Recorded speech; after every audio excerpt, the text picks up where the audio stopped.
ಮೇಲಿನ ಗ್ರಾಫ್ನ ಸಮೀಕರಣವು ಈ ಕೆಳಗಿನವುಗಳಲ್ಲಿ ಯಾವುದು ಆಗಿರಬಹುದು ಅಂತ ಹೇಳಿ ಒಂದು ಬಹುಪದೋಕ್ತಿಯ ನಕ್ಷೆಯನ್ನ ಕೊಟ್ಟಿದ್ದಾರೆ ನಮ್ಗೆ. ಈ 4 ಆಪ್ಷನ್ಗಳಲ್ಲಿ ಯಾವುದು ಈ ಬಹುಪದೋಕ್ತಿಯ ಸಮೀಕರಣ ಆಗಿರ್ಬೋದು ಅಂತ ನಾವು ಹೇಳಬೇಕಾಗಿದೆ. ನಾವು ಒಟ್ಟಿಗೆ ಇದನ್ನ ಬಿಡಿಸುವ ಮುಂಚೆ ಒಮ್ಮೆ ನೀವೇ ಪ್ರಯತ್ನ ಪಟ್ಟು ನೋಡಿ. ಗ್ರಾಫ್ನಿಂದ ಬಹುಪದೋಕ್ತಿಯ ಶೂನ್ಯತೆಗಳನ್ನ ಕಂಡುಹಿಡಿಬೇಕು ಅಂದ್ರೆ ಈ ಒಂದು ವಕ್ರರೇಖೆ, ಬಹುಪದೋಕ್ತಿಯ ವಕ್ರರೇಖೆ ಎಕ್ಸ್ ಅಕ್ಷವನ್ನ ಎಲ್ಲಿ ಛೇದಿಸುತ್ತೋ ಆ ಬಿಂದುಗಳನ್ನ ನಾವು ಬಹುಪದೋಕ್ತಿಯ ಶೂನ್ಯತೆಗಳು ಅಂತ ಕರಿತೇವೆ.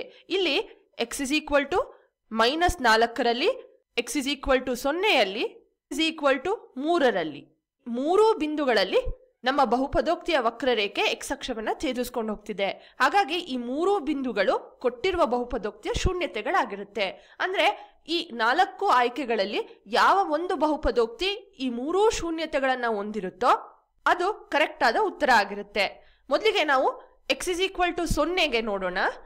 4 ಉತ್ತರಗಳು ಸರಿ ಅಂತ ಕಾಣಿಸುತ್ತೆ. x = 0 ಅಂತ ನಾವು ಈ 4 ಯುಕ್ತಿಗಳಲ್ಲಿ ಆದೇಶ ಮಾಡಿ ನೋಡಿದ್ರೆ y 0ನೇ ಕೊಡ್ತಿದೆ. ಹಾಗಾಗಿ 4 ಆಯ್ಕೆಗಳು x = 0ಗೆ ಸರಿ ಹೊಂದುತ್ತಿದೆ. x = -4 0ಯನ್ನ ಕೊಡಬೇಕು ಅಂದ್ರೆ ನಮ್ಗೆ ಅಪವರ್ತನವಾಗಿ x + 4 ಕಂಡು ಬರಬೇಕು.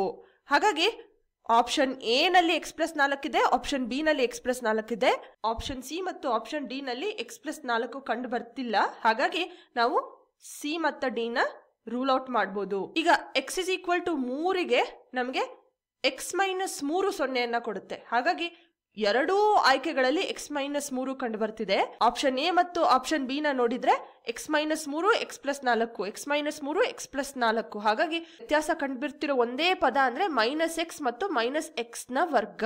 x ಮತ್ತು -x ನ ವರ್ಗದ ಸ್ವಭಾವವನ್ನ ನೋಡೋಣ ನಾವು. ಆ ಸ್ವಭಾವ ನಮ್ಮ ಗ್ರಾಫ್ ನಲ್ಲಿ ಕಂಡು ಬರ್ತಿರೋ ಸ್ವಭಾವಕ್ಕೆ ಸರಿ ಹೊಂದಿದ್ರೆ ಅದು ಕರೆಕ್ಟ್ ಆದ ಉತ್ತರ ಆಗಿರುತ್ತೆ. ಅಂದ್ರೆ x ನ ನಾವು ಹೆಚ್ಚು ಮಾಡ್ತಾ ಹೋಗೋಣ. x ನ ಜಾಸ್ತಿ ಮಾಡ್ತಿದ್ದಂಗೂ -x ಆಗಿರೋದ್ರಿಂದ ಇದು ಮೊದಲನೇ ಆಯ್ಕೆಯಲ್ಲಿ ಏನಾಗಿರುತ್ತೆ, y ಬಂದು ಇಳಿಕೆ ಆಗ್ತಾ ಹೋಗುತ್ತೆ. ಯಾಕೆಂದ್ರೆ -++ ನಮಗೆ ಮೈನಸ್ ಅನ್ನೇ ಕೊಡುತ್ತೆ ಅಂತ ಗೊತ್ತಿದೆ. ಹಾಗಿದ್ರೆ ಆಪ್ಷನ್ ಬಿ ನಲ್ಲಿ ಏನಾಗುತ್ತೆ ಅಂತ ನೋಡೋಣ. x ನ ಹೆಚ್ಚು ಮಾಡ್ತಿದೀವಿ ನಾವು, x ನ ವರ್ಗ ಇನ್ನೂ ದೊಡ್ಡ ಸಂಖ್ಯೆ ಆಗಿರುತ್ತೆ. ಹಾಗಾಗಿ ಮೈನಸ್ ಆ ದೊಡ್ಡ ಸಂಖ್ಯೆ ಇರೋದ್ರಿಂದ ಇದರಲ್ಲಿ ಕೂಡ x ನ ನಾವು ಹೆಚ್ಚೆಚ್ಚು ಮಾಡ್ತಿದ್ದಂಗೂ y ನಲ್ಲಿ ಇಳಿಕೆನೆ ಕಂಡು ಬರುತ್ತೆ. ಹಾಗಾಗಿ ಎರಡೂ ಆಯ್ಕೆಗಳು ಈ ಸ್ವಭಾವದಲ್ಲಿ ಸ್ಥಿರವಾಗಿದೆ. ಅಂದ್ರೆ x ನ ನಾವು ಹೆಚ್ಚೆಚ್ಚು ಮಾಡ್ತಿದ್ದಂಗೂ y ಅಲ್ಲಿ ಇಳಿಕೆನೆ ಕಂಡು ಬರ್ತಿದೆ. ಈಗ ನಾವೇನ್ ಮಾಡೋಣ, x ನ ಕಡಿಮೆ ಮಾಡ್ತಾ ಹೋಗೋಣ, ಅಂದ್ರೆ ನೆಗೆಟಿವ್ ವ್ಯಾಲ್ಯೂಸ್ ತಗೊಳ್ತಾ ಹೋಗೋಣ. ಆಗ ಆಪ್ಷನ್ ಎ ನಲ್ಲಿ ಏನಾಗುತ್ತೆ ಅಂತ ಗಮನಿಸಿದ್ರೆ ನೆಗೆಟಿವ್ ಇಂಟು ನೆಗೆಟಿವ್ ಆಗುತ್ತೆ, ಮೈನಸ್ ಇಂಟು ಮೈನಸ್ ಪಾಸಿಟಿವ್ ಆಗ್ಬಿಡುತ್ತೆ. ಹಾಗಾಗಿ y ನಲ್ಲಿ ಏರಿಕೆ ಕಂಡು ಬರಬೇಕಿತ್ತು, ಆದ್ರೆ ನಮ್ಮ ಗ್ರಾಫ್ ನಲ್ಲಿ ಹಾಗೆ ಆಗ್ತಿಲ್ಲ. ಹಾಗಾಗಿ ಆಪ್ಷನ್ ಎ ನ ಕೂಡ ನಾವು ರೂಲ್ ಔಟ್ ಮಾಡಬಹುದು. ಈಗ ಆಪ್ಷನ್ ಬಿ ನಲ್ಲಿ ಇರುವ ಯುಕ್ತಿ ನಮ್ಮ ಗ್ರಾಫಿಗೆ ಸರಿ ಹೊಂದುತ್ತಾ ಅಂತ ಒಮ್ಮೆ ಚೆಕ್ ಮಾಡ್ಬಿಡೋಣ.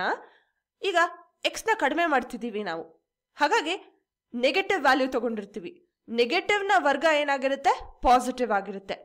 ಮೈನಸ್ ಇಂಟು ಪ್ಲಸ್ ಏನಾಗುತ್ತೆ, ಮೈನಸ್ ಆಗುತ್ತೆ. ಹಾಗಾಗಿ x ನ ನಾವು ಕಡಿಮೆ ಮಾಡ್ತಿದ್ದಂಗೆ y ನಲ್ಲಿ ಮತ್ತೆ ಇಳಿಕೆ ಕಂಡು ಬರ್ತಿದೆ. ಯಾಕೆಂದ್ರೆ ಈ ಮೈನಸ್ ಸೈನ್ ಇನ್ನೂ ಇರುತ್ತೆ. ಹಾಗಾಗಿ ಆಪ್ಷನ್ ಬಿ ಸರಿಯಾದ ಉತ್ತರ ಆಗಿರುತ್ತೆ.